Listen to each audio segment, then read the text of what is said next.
Assalamualaikum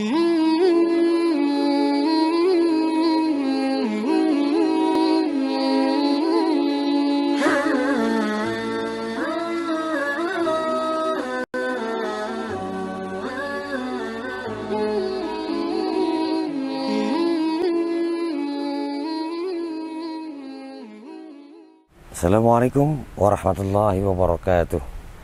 Alhamdulillahilladzi hadana li hadza wa ma kunna linahtadiya laula an hadana Allah. Asyhadu an la ilaha illallah wa asyhadu anna Muhammadan abduhu wa rasuluh, amma ba'd.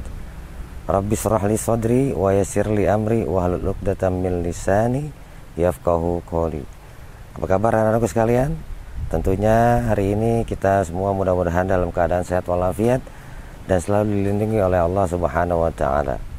Sambil kita menantikan waktu azan maghrib, saatnya berbuka, Bapak akan membahas tentang 4 golongan yang memang benar-benar dirindukan oleh Allah Subhanahu wa Ta'ala. Jadi 4 golongan ini yang dirindukan oleh surganya Allah Subhanahu wa Ta'ala. Bayangkan, seandainya nih kita sebagai anak dirindukan oleh orang tua kita, luar biasa nikmatnya, luar biasa indahnya. Apalagi yang merindukan kita adalah surga. Surga itu merupakan tempat yang memang kita impikan ketika kita hidup di dunia. Setiap amalia kita, setiap perbuatan kita, tujuannya untuk mendapatkan haknya dari Allah Subhanahu wa Ta'ala berupa surga yang tidak pernah kita bayangkan, yang tidak pernah kita pikirkan, bahkan tidak pernah terkira bagaimana kenikmatan, keindahan dari surga itu sendiri. Orang Islam yang beriman dan bertakwa kepada Allah Subhanahu wa Ta'ala, dan juga kita yang berusaha untuk belajar dan selalu belajar mengenal Allah Subhanahu wa Ta'ala lewat syariat yang Allah berikan dan tuntunan dari Nabi kita Muhammad SAW, pasti larinya ataupun pada akhirnya termotivasi bagaimana seorang yang beriman dan bertakwa dengan berlomba-lomba meningkatkan kualitas iman dan takwa menuju surganya Allah Subhanahu wa Ta'ala. Tentunya nih anak-anakku sekalian ya, seringkali berdoa kan, Rabbana atina fid dunya hasanah wa fil akhirati hasanah wa qina azabannar.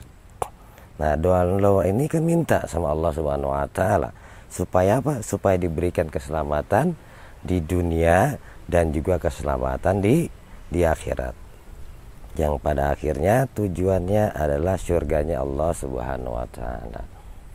Nah, anak-anakku sekalian, surga itu punya pintu-pintu yang memang dikhusus untuk orang-orang tertentu, dan juga untuk orang-orang atau manusia-manusia yang beriman dan bertakwa kepada Allah lewat jalur-jalur yang memang diinginkan oleh surga itu sendiri. Tapi menurut Ibnu Abbas nih, yang dalam hadis Nabi Muhammad SAW yang diriwayatkan oleh Al-Imam Abu Dawud dan juga Al-Imam Tirmidzi, ada 4 golongan yang memang dirindukan oleh surganya Allah Subhanahu wa Ta'ala. Kata Nabi, al-jannatu mustaqatun ila arba'atin nafarin talil Qur'an wa hafizil lisan wa aitimul ji'an wa sha'imi fi syahri Ramadan. Kata Nabi, ada 4 golongan manusia yang memang dirindukan surganya Allah Subhanahu wa Ta'ala. Apa itu? Yang pertama, talil Quran, orang yang gemar membaca Al-Quran, orang yang juga menelaah Al-Quran, berusaha memahami Al-Quran, dan bahkan melaksanakan isi-isi dalam kandungan yang ada dalam Al-Quran. Jadi tuntunan kita, pedoman hidup kita adalah Al-Quran yang jika dibaca saja kita sudah mendapatkan kebaikan dari Allah Subhanahu wa Ta'ala, lebih-lebih di bulan suci Ramadan.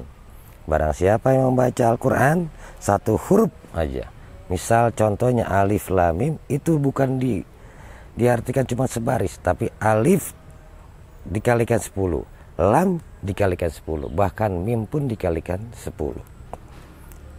Jadi ketika kita memegang, membaca, menelaah, bahkan mengamalkan sudah bernilai ibadah yang luar biasa dari Allah Subhanahu wa taala. Dan ini yang pertama kali adalah orang-orang yang memang dirindukan oleh surganya Allah Subhanahu wa taala. Selanjutnya kata Nabi yang kedua, wa hafizul lisan, orang yang menjaga lisannya. Arti menjaga lisannya ini selalu berkata yang baik, tidak mengolok-olok, tidak berkata kotor, mencaci maki dan lain sebagainya. Lebih-lebih lagi, wa hafizil Quran ini menjaga lisannya, tidak saling menjelekkan atau memfitnah satu sama lain. Lebih-lebih saudara kita sendiri sesama muslim. Nah ini makanya kalau seandainya kita punya lisan, kita jaga. Makanya ada cerita nih, cerita daripada Luqmanul Hakim, ya, yang ketika itu memang disuruh menyembelih hewan peternakannya, piaraannya. Nah, ada sang majikan bilang sama Luqmanul Hakim, wahai Luqmanul Hakim, kira-kira apa silakan kau ambil yang terbaik dari hewan ini, hewan yang kita sembelih saat ini. Lalu Luqmanul Hakim mengambil lidahnya. Lalu kata majikannya pun berkata lagi, sekarang kau ambil yang terburuk daripada hewan peliharaan ini atau peternakan ini yang kita sembelih. Lalu Luqmanul Hakim pun mengambil lidahnya. Nah, luar biasa ini. Apa maknanya di situ? Ternyata lidah ini kan yang membuat manusia bisa berkata-kata, berbicara. Baik buruknya itu dari lidahnya. Hati orang makanya hati-hati ya. Jadi kita harus menjaga lisannya. Kadang makanya suka ada istilah di kita ini, mulutmu harimaumu, ya. Jadi artinya dari lisan aja yang memang ringan sekali kita katakan, tapi efeknya bisa luar biasa kalau salah kita ucapkan, terutama untuk menjelekan atau mengatakan sesuatu yang tidak baik kepada orang lain. Nah, ini yang kedua. Yang ketiga, orang yang memang dirindukan oleh surganya Allah Subhanahu wa taala, yaitu orang yang memberikan makan orang-orang yang lapar. Jadi ini larinya bisa saja ke sedekah, ya, untuk orang-orang yang kelaparan, membantu sesamanya, bersikap sosial kepada sesamanya, terutama kepada tetangganya, kanan kiri, depan belakang, ya. Lebih-lebih yang kita bantu, yang kita beri makan itu orang yang benar-benar beriman kepada Allah Subhanahu wa taala, sehingga nantinya kita juga ikut didoakan. Dan yang keempat, siapa lagi golongan yang kira-kira memang dirindukan oleh surganya Allah? Yang keempat adalah washaimi fi syahri Ramadan, orang yang berpuasa di bulan suci Ramadan. Nah, pada puasa kan ya? Iya, alhamdulillah. Jadi semua pintu-pintu surga, semua kebaikan, semua pahala yang dilipat gandakan adanya di bulan suci Ramadan. Bulan yang penuh ampunan, bulan yang penuh keberkahan, bulan yang dijauhkan dari siksa api neraka, doa-doa terkabul, keberkahan melimpah, ampunan Allah dibuka lebar, ya. Yang mudah-mudahan juga rezeki kita yang dari langit turun, yang dari bawah keluar, dan semuanya di bulan suci Ramadan. Namanya juga bulan suci Ramadan. Puasa juga kita kan buat Allah, bukan buat manusia, bukan buat lain dan sebagainya. Suami kita buat Allah.